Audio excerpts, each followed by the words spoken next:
Before uploading an ISO to your local Proxmox environment, you need to decide which operating system you want to install. For this lab, I'm using the Red Hat Enterprise Linux 10 ISO, which I downloaded through my Red Hat developer account.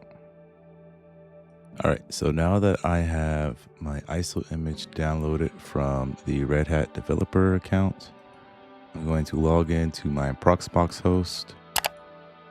All right, once I'm logged into my Proxmox virtual environment, I'll click on my main data center, my main host, go to the local storage. I'm already on the ISO tab for images. Then I'm going to click on upload, and then I'll select a file. Now I'm getting the file from the same storage location that I saved it to, which would have been on my D drive.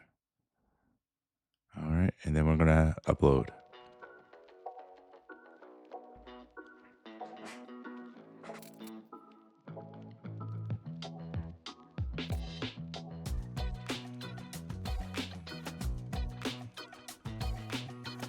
Now that Proxmox has finished the transfer to the server, I'm going to go ahead and click out of here.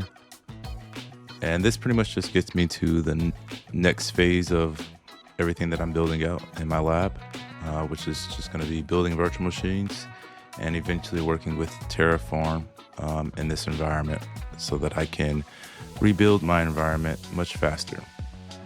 I'm the operator, and this is Terminal House Media. Thanks for watching.